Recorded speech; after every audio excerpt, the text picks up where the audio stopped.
imprescindível, na verdade, é termos esse coração aberto para recebermos a palavra de Deus. Como nós, como igreja, valorizamos o ministério da palavra. Estava vendo o Videira News ali, e nesse ano nós, em todos, os Videira News, sempre colocamos uma parte, um trecho, alguma informação, algum acontecimento. E eu posso testificar que o que mantém a chama, o que nos mantém de pé, firmes, perseverantes, nessa obra prevalecente, é o ministério da palavra. Você crê nisso também? Como nós cremos no poder da palavra de Deus? A Bíblia diz, Isaías, capítulo 53, poucas pessoas se atentam ao primeiro versículo. Na verdade, a primeira parte do primeiro versículo, lá de Isaías, capítulo 53, que diz assim: quem creu em nossa pregação? Como é importante nós crermos na pregação da palavra, porque a fé, ela vem pelo, fala assim, ouvir,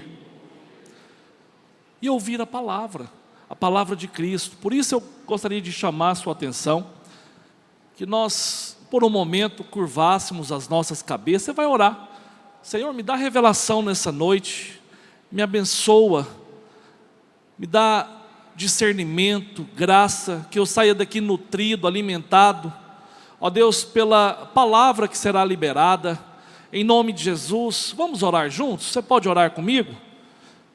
Feche os seus olhos, vamos orar. Pai, no nome de Jesus, oramos, ó Deus, pela palavra do Senhor, oramos, ó Deus, para que a palavra do Senhor flua, ó Deus, com liberdade nos nossos corações, que sejamos edificados, transformados, renovados pelo Senhor.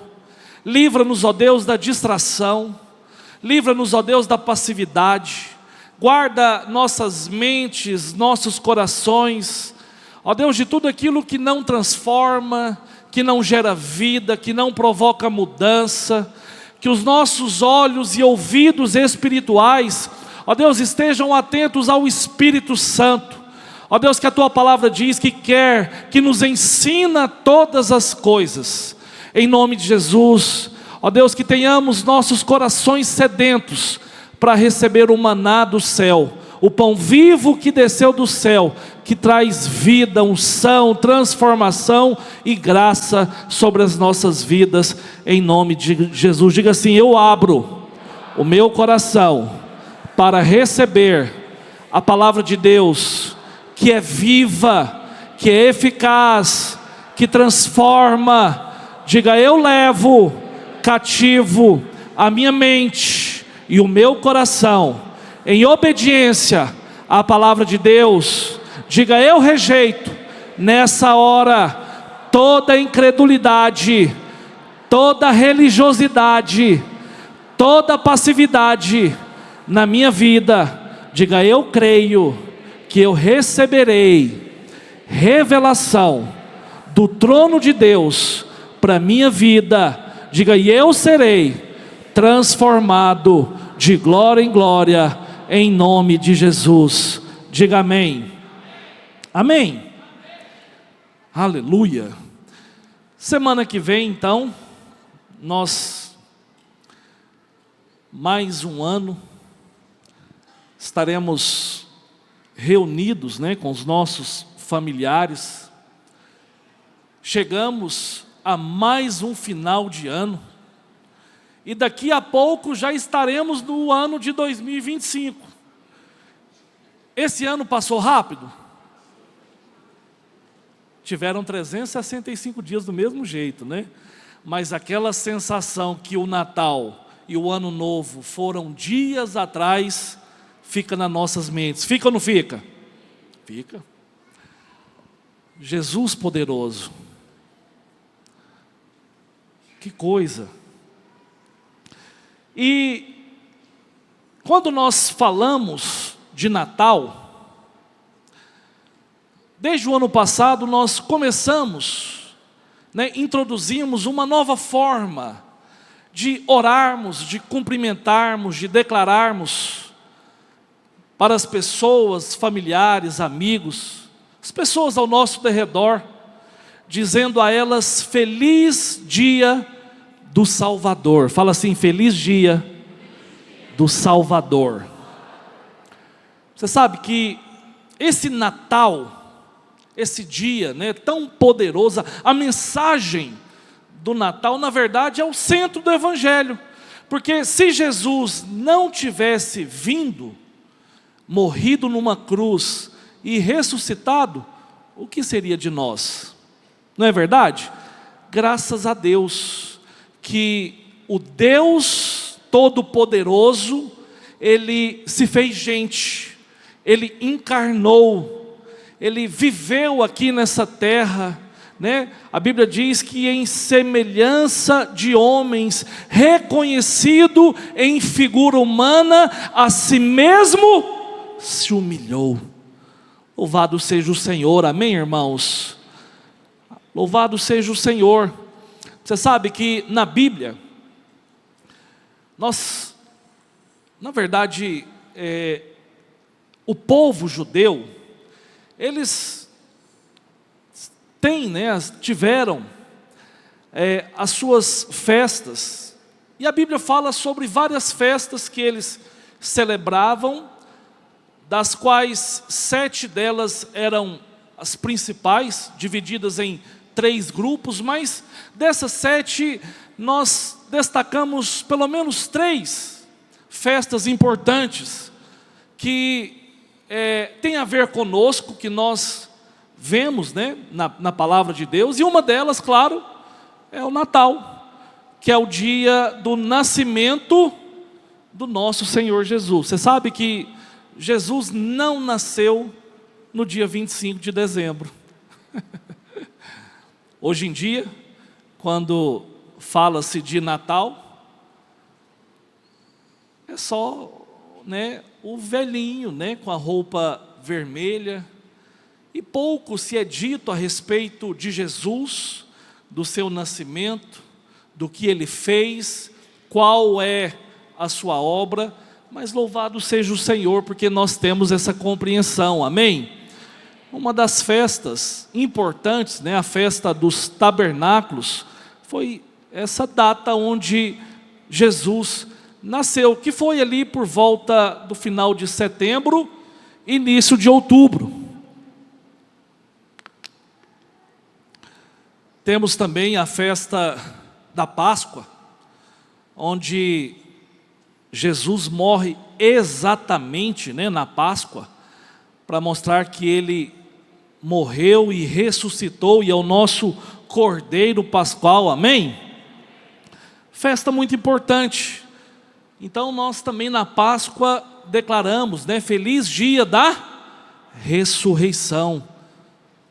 Não tem a ver com coelho, com chocolate, essas coisas, nada disso, mas tem a ver com a obra do Senhor Jesus por nós, onde Ele morreu e ressuscitou, nos redimindo. Louvado seja o Senhor. Tem também a festa do Pentecostes, que aconteceu ali no 50º dia depois da ressurreição, onde a Bíblia diz que o Espírito Santo desceu sobre algumas pessoas, e elas foram cheias e começaram a falar em novas línguas, e foi poderosa, amém? Todas estas festas proféticas que se cumpriram em Cristo. Mas, voltando aqui no Natal, onde Jesus nasce, na festa dos tabernáculos, e obviamente nesse contexto de festa, a cidade estava cheia, lotada. Por quê? Porque geralmente em dias de festa, pelo menos deveria, festas são sempre cheias de pessoas, não é verdade? É estranho, por exemplo, quando você é convidado ou vai numa festa e não tem ninguém, não é? Festa geralmente é lugar de gente, é um lugar onde tem várias pessoas, vários convidados. Tem festas que às vezes você vai mais pessoas do que você convidou. Já aconteceu de você, às vezes, preparar uma festa, e aí você organiza, por exemplo, para 60 pessoas, e vai 80, e vai 100, e você corre lá nas panelas, e começa a clamar pelo milagre, Senhor, multiplica, multiplica, e Deus multiplica. Deus já multiplicou na sua vida, assim, uma festa? Quantos aqui já testificaram desse milagre? Eu também. Várias vezes. Na verdade, só teve uma vez que não aconteceu esse milagre, irmãos. Foi um testemunho. Deixa eu contar para você rapidinho. Eu era pastor de jovens lá no Bueno. Olha só, Cliverton. E eu preparei uma festa de Réveillon para os jovens. Com um jantar poderoso. Contratei um buffet. Organizei o preço. Informei antecipadamente a quantidade de pessoas. Era mais ou menos assim, para umas 250. Próximo ali do prédio do Bueno. Tudo certo, confirmado. No dia fui lá, dei uma olhada assim, né, por cima. Falei, meu Deus, vai ser poderoso. E a pessoa lá preparando e organizando, aquele cheiro gostoso, já viu? Essas comidas de Natal, de Ano Novo, é boa, não é? A gente come no dia, come no outro dia, no segundo dia depois, terceiro.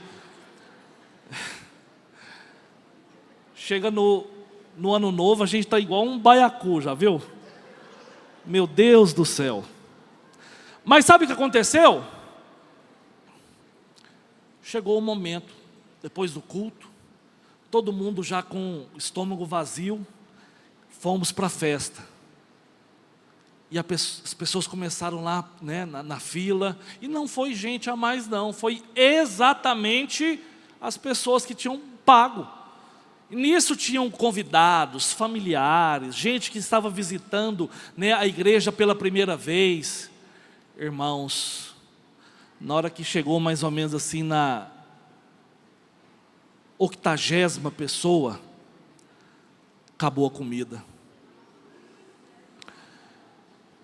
E o povo na mesa, sabe assim, o povo bufando, tipo assim, quero ver o que vai acontecer. E a essa altura do campeonato, eu comecei a olhar e falei assim, o que eu faço, meu Deus? Qual que é a saída? E lá tinha um macarrão e um creme de leite. Falei, faz o macarrão, faz o creme, põe esse creme de leite, vamos ver até quando vai dar. Deu para mais ou menos mais umas 15. A Priscila lembra, né, Priscila? Você está rindo aí, você fazia parte da rede nessa época. Hã? Fez parte dos que não tinham comido. Irmãos, deu mais ou menos para umas 15 pessoas. De repente, acabou. O que você faz numa hora dessa? No meu caso, não teve jeito. Tive que pedir perdão para todos. Não tinha plano B. E nós tivemos que, de alguma forma, restituir. Aqueles que nos procurassem, devolvemos o dinheiro. Não recebemos do buffet. E no ano seguinte fiz uma festa para, não apenas depois de restituí-los, né, mas para compensar. Mas pensa o desgaste que não deu. Você quer ter festa abençoada, não é? Festa cheia de comida, povo feliz. Festa é assim. E Jesus nasce no meio de um contexto de uma festa. A festa dos tabernáculos, né? A festa das colheitas, louvado seja o Senhor. Mas não apenas isso, como também a Bíblia diz que o imperador César havia feito um decreto, né? Ordenado um recenseamento, para que todos os homens voltassem ali para sua terra natal, né? Para recensear. Claro que ele tinha um outro objetivo em vista. Na verdade, ele queria era aumentar os impostos, né, para aquele contexto.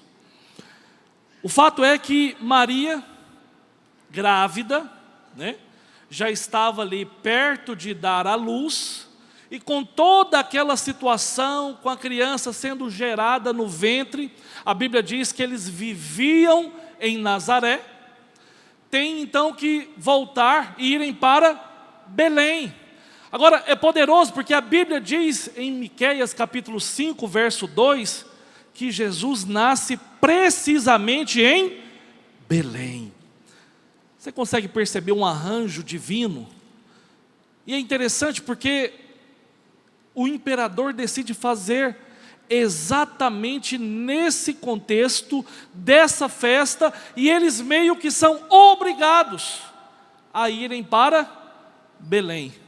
E indo para Belém, então Jesus nasce. Louvado seja o Senhor, porque até mesmo aquelas circunstâncias que você parece não entender, não ter clareza, ainda assim Deus está no controle delas. Nós estamos chegando no final do ano de 2025, 2024, já estou querendo ir para 2025. Irmãos, quantas coisas que você pondera, né, está avaliando e pensando assim, no que isso vai cooperar na minha vida?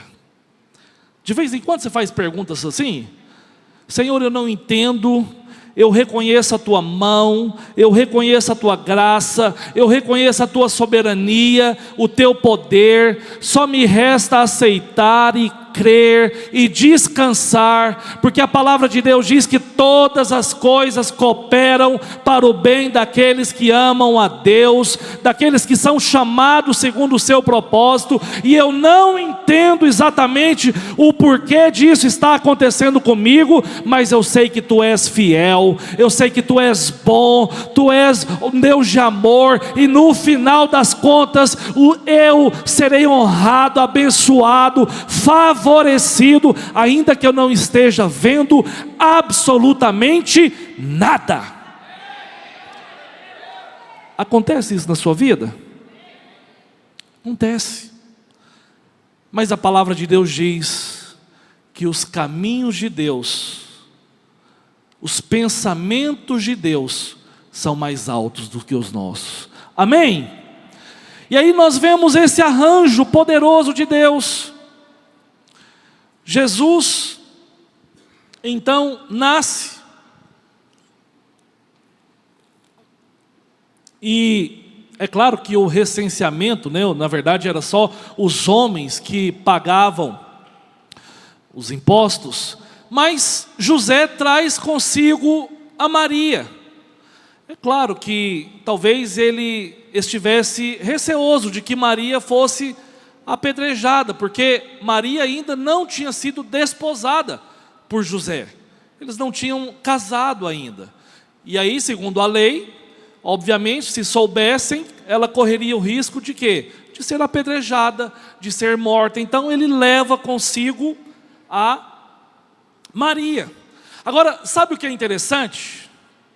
É que o Senhor Jesus, Ele foi o único aqui nessa terra que poderia escolher a família que Ele poderia nascer.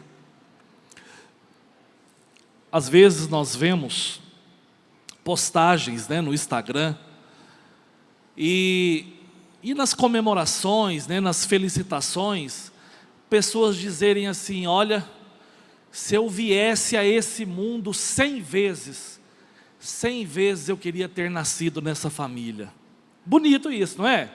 Mas sabe por que você fala isso? Porque você tem amor, você tem amor pelos seus pais. Agora, tira a parte do amor, né? Elimina essa questão da afeição, né? Do sentimento.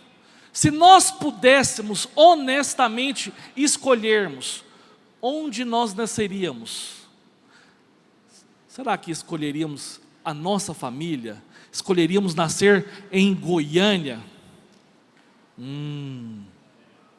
Eu sei que você fala que gostaria de nascer na sua casa, na sua família. Por quê? Porque você ama seu pai, você ama sua mãe. Mas provavelmente você queria nascer onde? Lá no Palácio de Buckingham, né? Ser filho do rei Charles. Quando eu falo Palácio de Buckingham, no semestre passado, eu achei engraçado porque eu precisava falar com o pastor Rigonato. Quantos aqui conhecem o pastor Rigonato? Quantos aqui ouvem a rádio? Pastor tira dúvidas, amém? É abençoado com as respostas do pastor Rigonato? E eu precisava falar com ele. Eu liguei para ele, ele não atendeu, de repente ele me manda um vídeo. Alexandre Lopes, eu estou aqui de frente ao Palácio de Buckingham, e você me incomodando, o que é? Eu achei tão engraçado na hora que eu vi o vídeo. Falei, ô pastor, não quero atrapalhar o senhor ir no Palácio de Buckingham, não. Tem algo importante para resolver com o senhor. Mas essa é a realidade, é o sonho das pessoas, né? Nascer na família real, ter o sangue azul. Mas Jesus não. Jesus, ele mesmo tendo essa escolha, ele preferiu nascer, né, numa família pobre, no casal pobre, e mais ainda, nascer numa manjedoura. Eu sei que quando nós falamos de manjedoura, né, hoje falar de manjedoura é algo assim meio poético, né? A gente vê os teatros falando sobre a manjedoura, mas na verdade manjedoura, estábulo, é um coxo. O que é o coxo? Coxo é o lugar onde os animais alimentam, não é isso? Lá no coxo, geralmente é sujo, é fedido. Não é um lugar assim onde você, por exemplo, recomendaria o nascimento do seu filho. Você faria isso? Ai, meu sonho é dar à luz num coxo. Eu acho que não, né?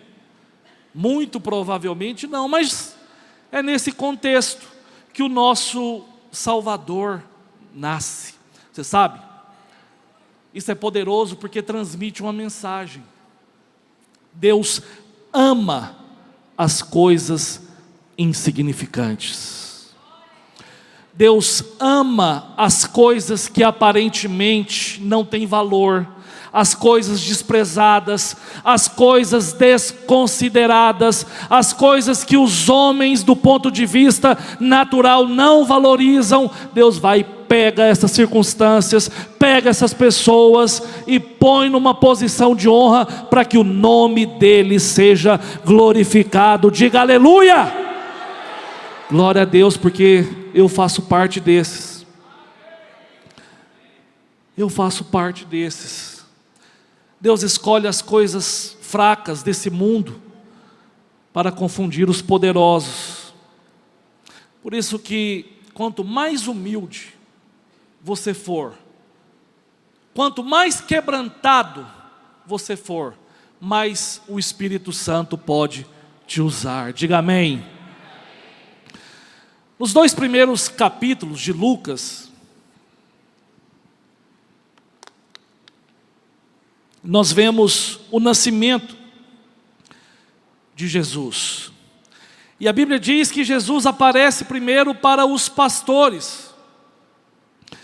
É interessante porque quando nós vemos ali os anjos aparecendo para pastores, né, que são os primeiros a saberem do nascimento de Jesus, e não é porque pastor é algo especial, um privilegiado, né, um escolhido, selecionado, o melhor que havia. Não, nada disso. Pelo contrário, não sei se você sabe, mas pastor, principalmente naquela época, era uma profissão muito, muito desprezada. Na verdade, pastores mesmo, quem cuidava assim do rebanho, das ovelhas, por incrível que pareça, eram adolescentes, jovens. Ninguém tinha assim como, né, estima o ser pastor. Prova disso que você lembra de Davi. A Bíblia diz que Davi era pastor de ovelhas. era o filho caçula, né? O filho mais novo. Talvez os filhos mais velhos não quisessem essa profissão, então tinha ficado ali para Davi. E na época de Jesus, essa profissão era desprezada. Na verdade, os homens mais importantes daquela época eram fazendeiros, artesãos, mercadores, mas não pastores. E você sabe de uma coisa?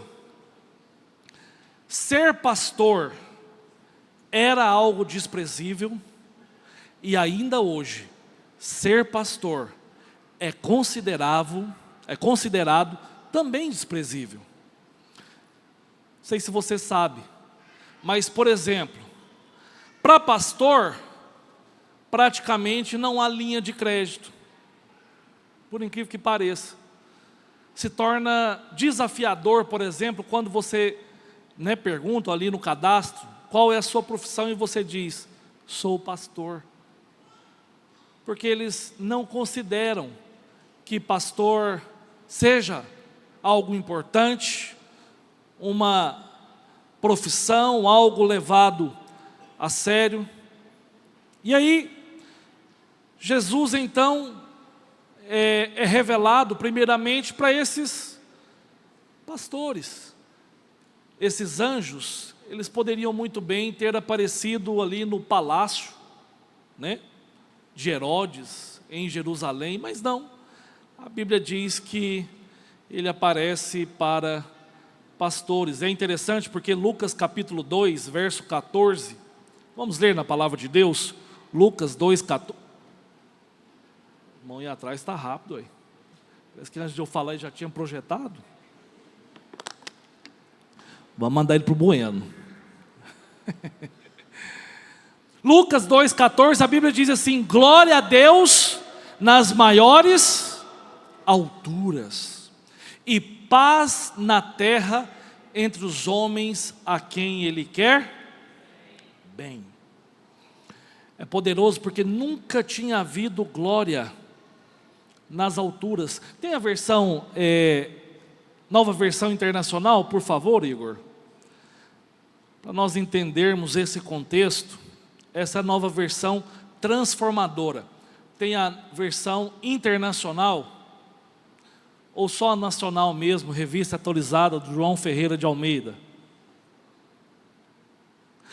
Vou ler para você aqui. Na nova versão internacional fala assim: glória a Deus nas alturas e paz na terra aos homens aos quais Ele concede o seu favor. Fala assim: paz na terra aos homens aos quais Ele concede o seu favor.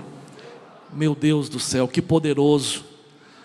Porque a paz que há nessa terra, ela reside no coração daqueles que têm favor. Quantos têm favor de Deus aqui?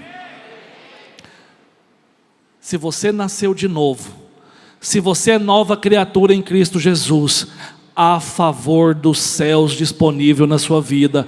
A paz que excede todo entendimento pode agora mesmo inundar sua mente e seu coração em Cristo Jesus, e você pode caminhar em pleno descanso, em total paz, porque você já é abençoado, já é favorecido, já é escolhido, e não deve aceitar nada menos do que a plena paz de Deus, em nome de Jesus. Diga amém.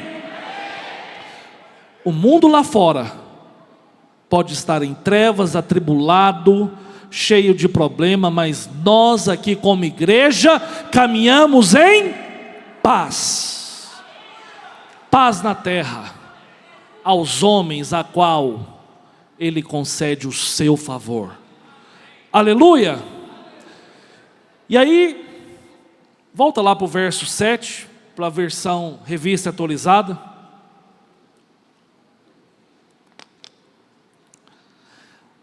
A Bíblia diz que ela deu à luz o seu filho primogênito, enfaixou-o e o deitou numa manjedoura, porque não havia lugar para eles na hospedaria. Que interessante.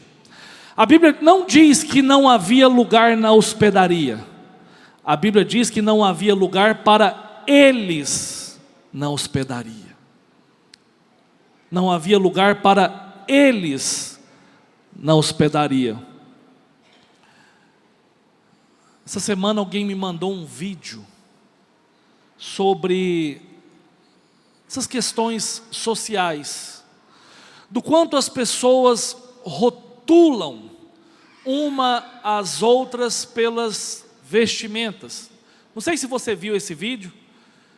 Um rapaz, ele colocou uma roupa bem bonita, moderna, e começou a passear pelo shopping.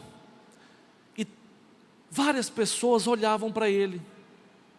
Não sei se por admiração, né? Não sei o motivo, mas observavam. E aí essa mesma pessoa, ela foi até o banheiro, colocou uma roupa mais simples e andou novamente. E sabe, ninguém olhou para ela. Fingiu como se aquela pessoa não existisse. A Bíblia diz que não havia lugar para eles.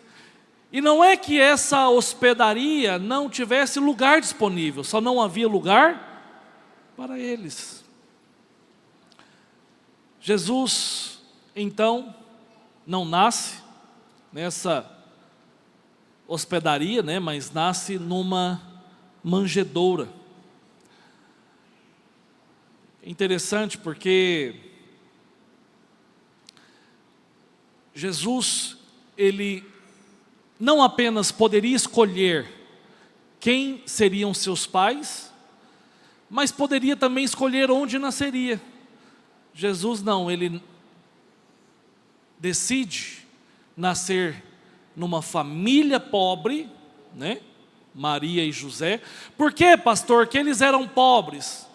Porque a Bíblia diz que quando o menino nasce, eles levam o menino até o templo para serem consagrados, e eles oferecem o quê? Uma pomba e uma rolinha. Sabe quem oferecia esse tipo de sacrifício? Pobre. Porque quem fosse mais abastado, ofereceria um carneiro, né, um cordeiro. Quem fosse rico, oferecia um boi, uma coisa mais cara. Mas eles ofereceram, né, uma oferta bem baratinha. Agora, eles não permaneceram pobres. Por quê? Lembra da oferta dos reis magos? Ouro, incenso e mirra? É bem verdade que eles, né, a Bíblia não fala que eles se tornaram ricos, mas foram abençoados, amém? Você crê que Deus tem isso para você também? Amém? E aí, Jesus então nasce em Belém. Belém não era uma cidade assim, digamos, bem vista. Belém, na verdade, era uma cidade mal falada. Lá viviam os mercadores, aqueles que negociavam, né? Obtinham lucro às vezes de forma ilícita.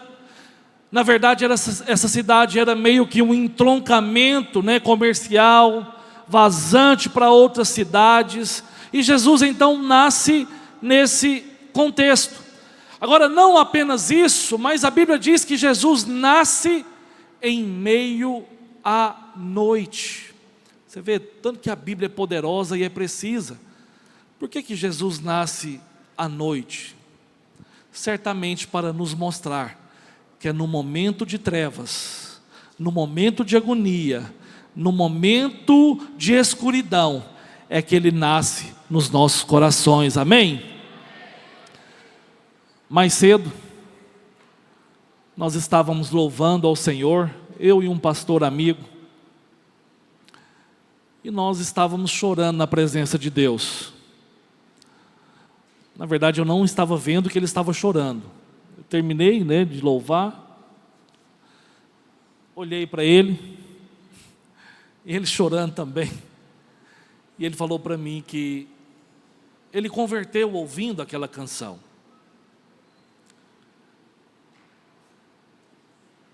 E ele falou assim: só Deus sabe de onde Ele me tirou.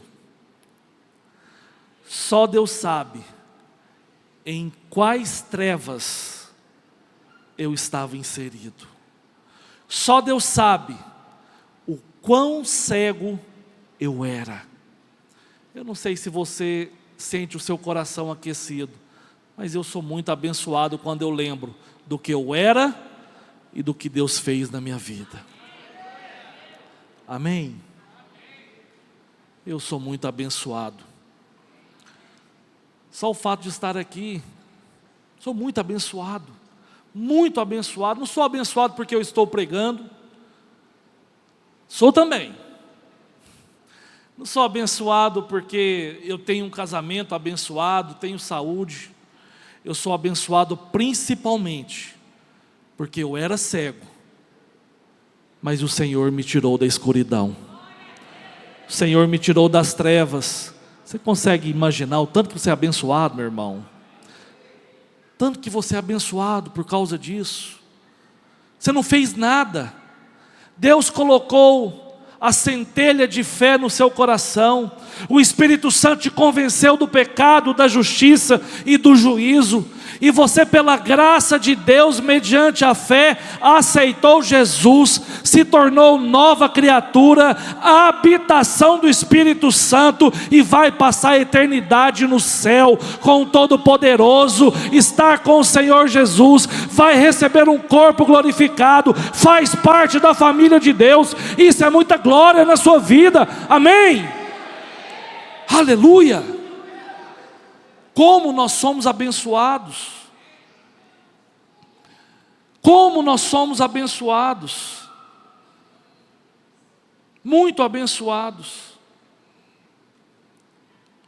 E aí, Jesus então nasce nessa manjedoura à noite. E nessa manjedoura, né, em Belém, nessa hospedaria que não se achou lugar, é muito importante nós entendermos a história dessa hospedaria. Porque essa hospedaria, ela começa, na verdade, lá no livro de Ruth. Quem lembra de Ruth? Esposa de Boaz, né? Casada com Boaz. A Bíblia diz que esse Boaz era um homem rico, abastado, morava em Belém. Eles, então, de Boaz, nós sabemos, né, que é gerado Obed.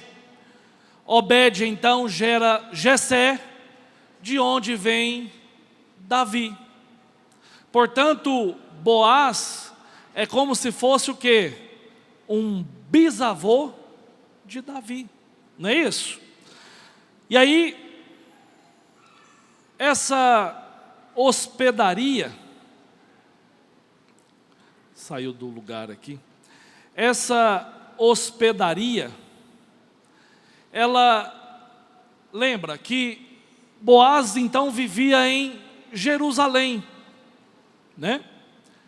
E chegamos até Davi, e a Bíblia diz que Davi tem uma situação na vida dele, não sei se você sabe da história, mas um dos seus filhos se volta contra Davi, Absalão. E a Bíblia diz que Davi então decide fugir de Absalão, com o propósito de quê? De não guerrear contra o seu filho. Nesse processo, aparece um homem chamado de Barzilai, que decide ajudá-lo. E aí, a Bíblia diz no livro de Samuel, 2 Samuel, capítulo 19, verso 33, Davi vira para Barzilai e fala: olha, você cuidou de mim, você me ajudou no tempo que eu fugia do meu filho Absalão, e agora eu quero de alguma forma te recompensar, eu quero cuidar de você todos os dias da sua vida. Mas Barzilai, que já era velho, ele fala: olha, eu não quero, não preciso, não me leve para Jerusalém, mas considera mandar o meu filho Quimã. E aí, a Bíblia diz que Davi pega esse Quimã, lá depois de 500 anos depois, para a gente entender essa história de Quimã, que aparece lá no livro de Jeremias. Vamos ler Jeremias capítulo 41, verso 17. Esse Quimã, que era filho de Barzilai, a Bíblia diz assim: partiram e pararam em Jeruti-Quimã, que está perto de Belém, para dali entrarem no Egito. Esses homens, nesse contexto, eles estavam fugindo para o Egito. E, claro, nesse contexto estavam fugindo, né, do rei Nabucodonosor. E eles param numa, não tem condições de ler, né, todo o contexto, eles param numa estalagem, né, numa hospedaria. E essa hospedaria se chama Jeruti-Quimã. Olha o nome de Quimã lá, né? Jeruti significa hospedaria. E a expressão Jeruti-Quimã significa lugar para passar a noite. Agora, sabe o que é interessante? É que essa hospedaria, esse alojamento ficava exatamente em Belém. Por que eu estou te contando isso? Porque, na verdade, essa hospedaria que não recebeu Jesus, na verdade era dele. Por quê? Porque ele era o único legítimo do trono, de receber aquilo que era da linhagem de Davi. Quando você vai estudar sobre genealogia do povo judeu, na verdade não existe nada hoje em dia, nenhum documento, nada que se comprove que alguém nascido nos nossos dias, ou mesmo nesses últimos 2000 anos, né? Menos que isso, porque no ano de 70 depois de Cristo, nós sabemos que Jerusalém é incendiado, acontece a diáspora, e aí não sobra nenhuma genealogia. Então, das genealogias que nós temos, que nós encontramos, estão onde? Na palavra. Quando nós vemos tanto no livro de Lucas, onde mostra a genealogia de Jesus como homem, quanto na genealogia de Mateus, que mostra Jesus como rei, tanto com Maria quanto José, ambos descendem de Davi, portanto do trono de Davi. Isso significa que quem era o legítimo dono dessa hospedaria que não quis receber o Senhor Jesus? Era ele próprio, de acordo com a história. Você sabe, a Bíblia diz que ele veio para os seus, mas os seus não o receberam. Mas a todos quantos o receberam, deu-lhes o poder de serem feitos filhos de Deus. Aquele povo não sabia que ele era o legítimo herdeiro daquela hospedaria. Muitos anos depois, vem Jesus, com José, né? E a sua esposa grávida, prestes a dar à luz ao seu filho, e não puderam recebê-los naquela hospedaria. Mas louvado seja o Senhor, porque ele nasce numa manjedoura, e isso tem a ver conosco também. Por quê? Porque, primeiro, a manjedoura é um lugar sujo. Você sabe que eu não sou um conhecedor de campo, tem muitos anos que eu não vou numa fazenda, não bebo leite tirado da vaca na hora. Tem gente que bebe aqui quase na teta da vaca? Tem. Estou fora. Consigo? Não. Eu não aprendi, né? Mas glória a Deus por aqueles que já tiram assim, tchá, tchá, tchá, e já blapa, né? Louvado seja o Senhor. Mas eu consigo imaginar que um coxo não é um lugar apropriado, né?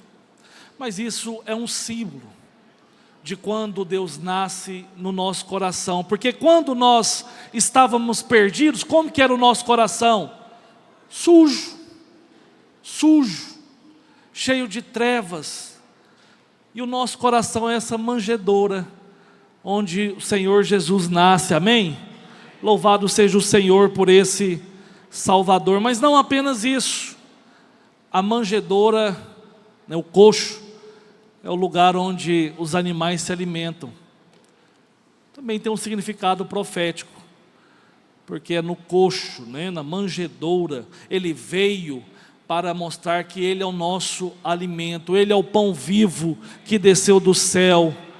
A Bíblia diz que quem dele se alimenta, por ele também viverá. Louvado seja o Senhor, porque Ele é quem alimenta as suas ovelhas. Eu sou alimentado, abençoado por esse pão vivo, e você também, diga amém. Para finalizar, a Bíblia fala sobre dois grupos de pessoas. Dois grupos de 7 pessoas que são relatadas nos 3 primeiros livros, 3 primeiros capítulos de Lucas. Calma que eu não vou ler não, amém, irmãos? Mas a Bíblia fala sobre esses dois grupos. Primeiro grupo de 7 pessoas, que são pessoas que de alguma forma foram preciosas, abençoadas, viveram, né, debaixo do mover, e outras 7 que foram ignoradas. Você sabe que o 7 na palavra de Deus, ele tem um significado especial, né? Nós falamos que 7 é um número de Deus. Tantas coisas que Deus fez ali apontando para o número 7. O 7, por exemplo, né, são 7 as cores do espectro da luz, são as 7 as notas musicais. Você sabe que quem sabia aqui que são 7 notas musicais? Seja honesto. Eu descobri hoje.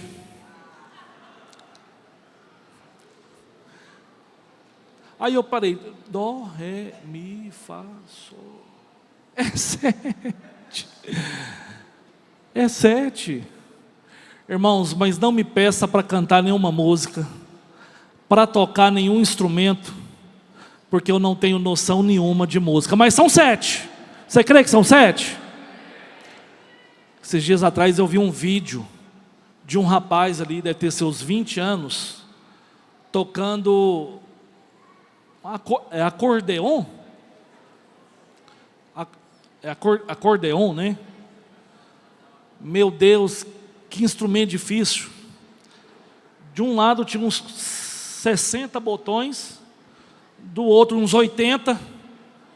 Falei, como é que faz com isso? E ele mexendo, e saiu um som perfeito. Quem já viu esse acordeon? É de Deus, né? Tem que ter o dom.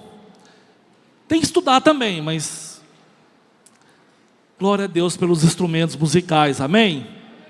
E aí, nesse primeiro grupo de 7, Deus considera precioso aos seus olhos. Primeiro que é mencionado é o Zacarias. Fala assim, Zacarias. A palavra de Deus menciona esse Zacarias.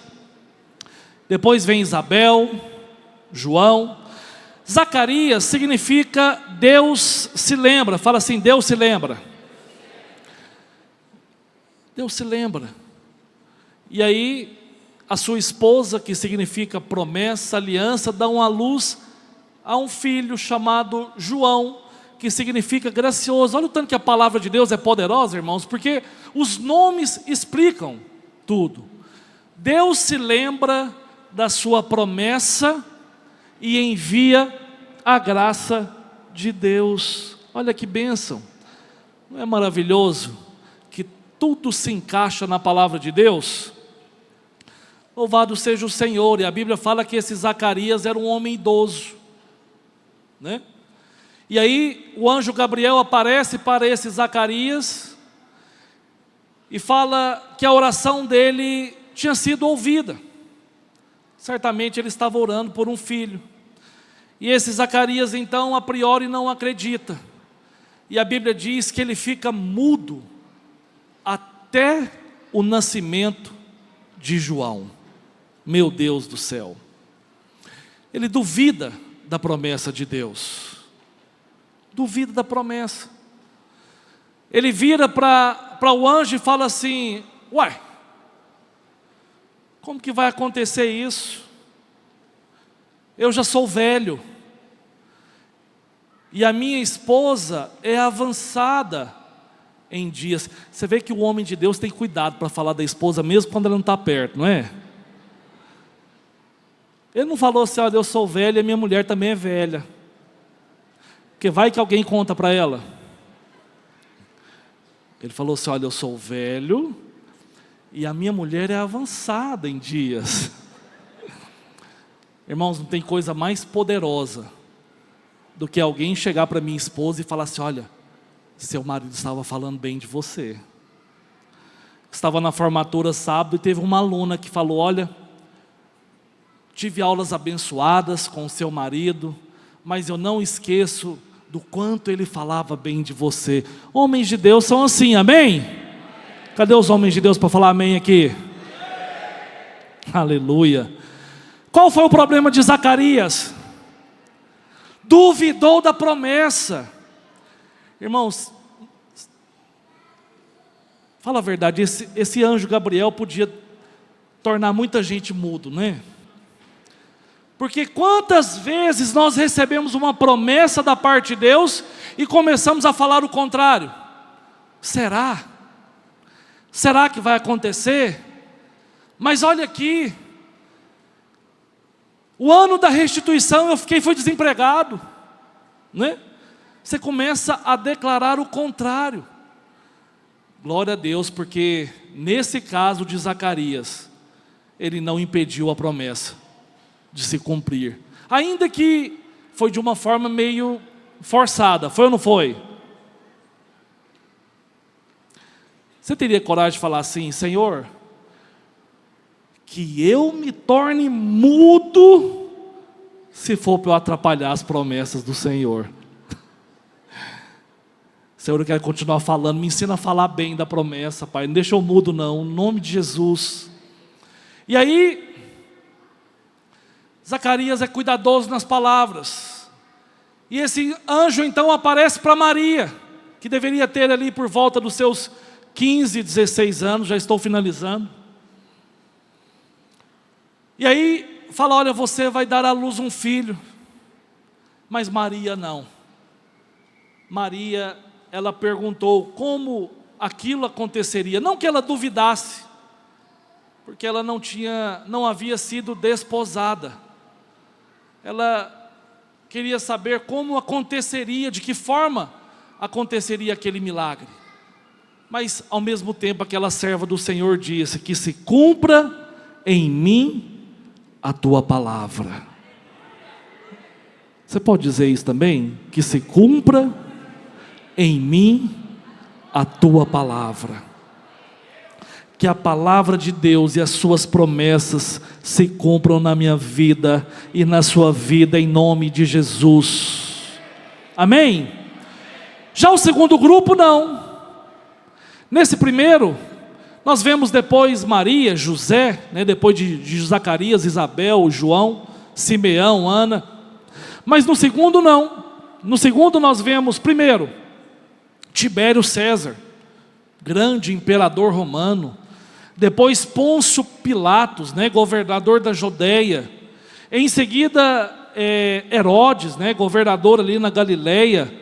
Seu irmão Felipe, governador em Itureia, que hoje é o Líbano, que nós conhecemos. Aí vem Traconides, Lisânias, tetrarca de Abilene, que hoje é a Síria, e por fim os dois sumos sacerdotes, Anás e Caifás. Você pode falar assim, mas por que o primeiro grupo foi abençoado, preciosos, alcançaram favor diante de Deus, e o segundo não? É claro, no primeiro a Bíblia gasta 132 versículos para falar do que eles fizeram, do quanto eles foram abençoados, daquilo que foi operado nas suas vidas, enquanto que no segundo grupo, apenas 2 versículos.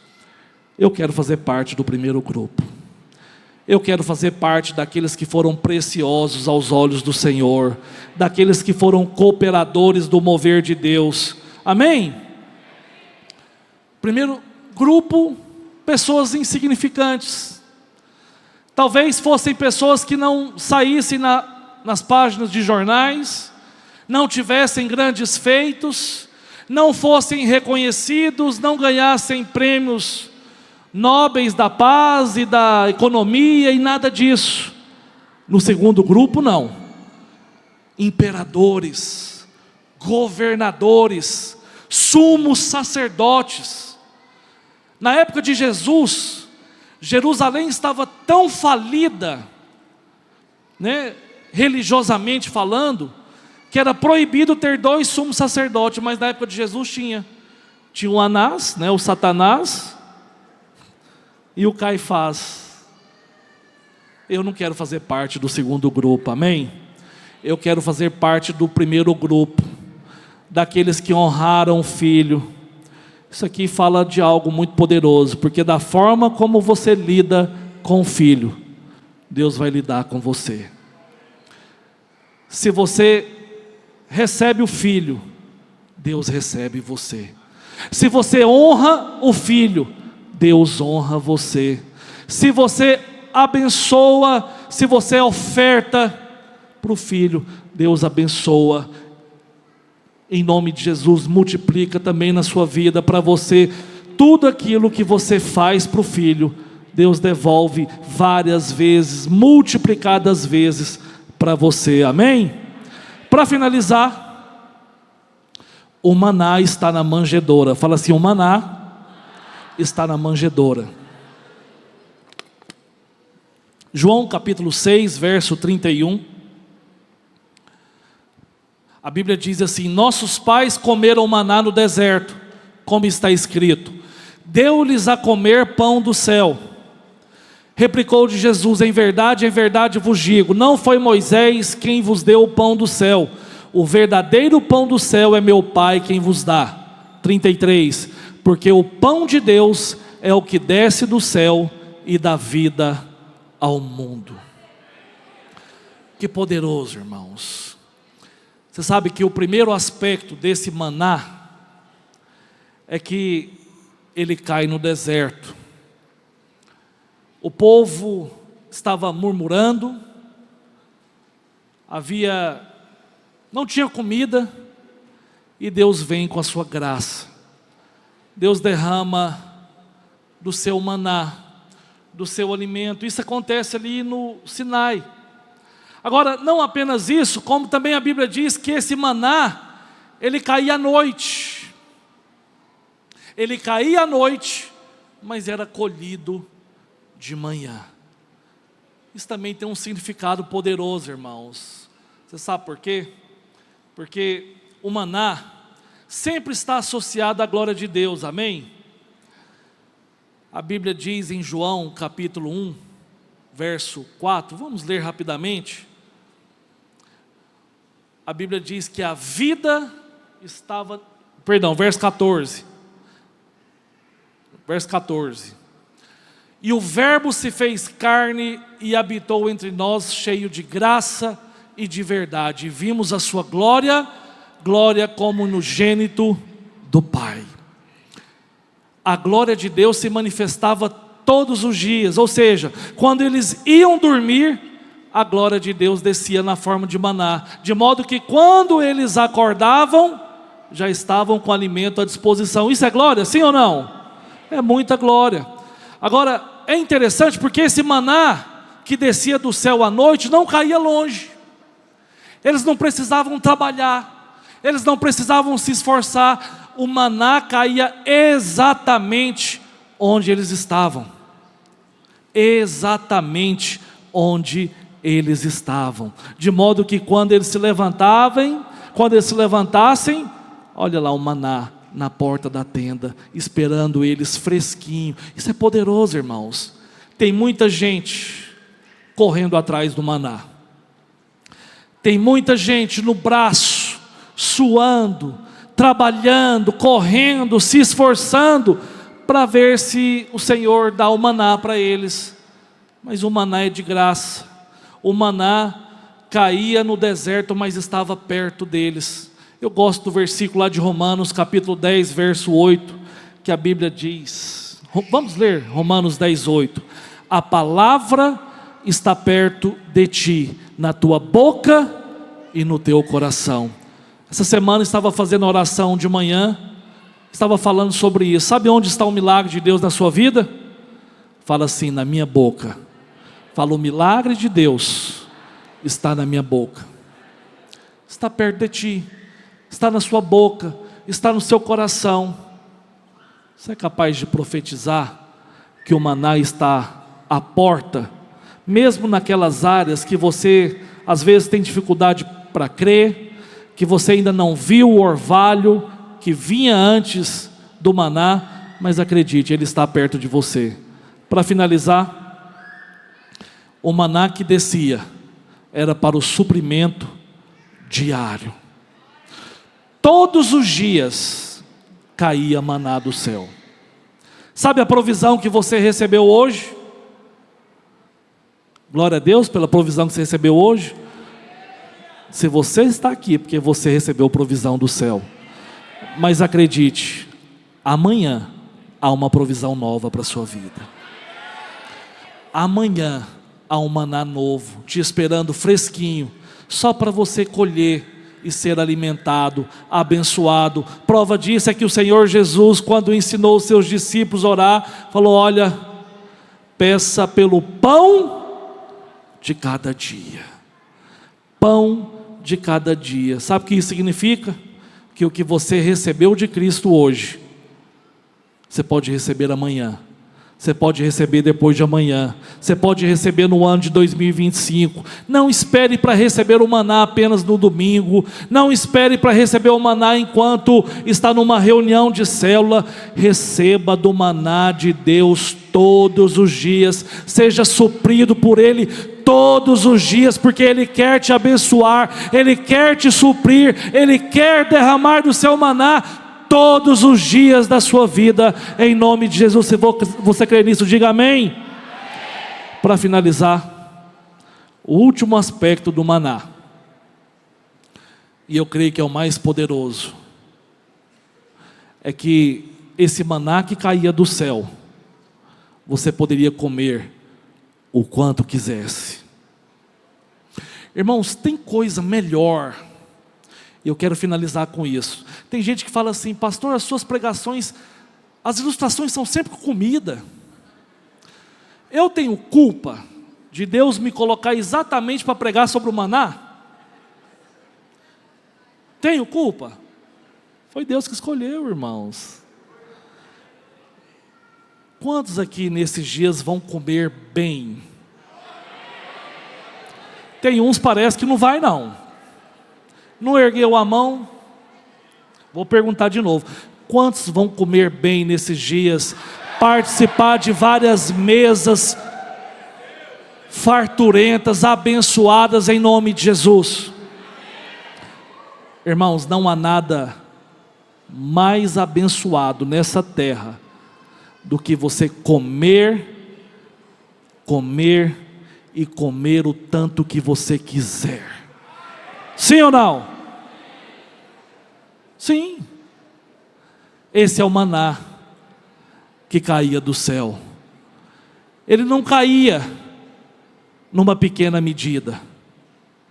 Ele caía para sobrar. Ele caía de uma forma superabundante. Você crê que esse maná é o Senhor Jesus? Você crê que esse maná é o suprimento de Deus para a sua vida, para esse ano de 2025? Você crê que você será restituído e você vai comer desse maná ainda muito mais nesse ano que está por vir? Quero que vocês coloquem de pé em nome de Jesus, amém?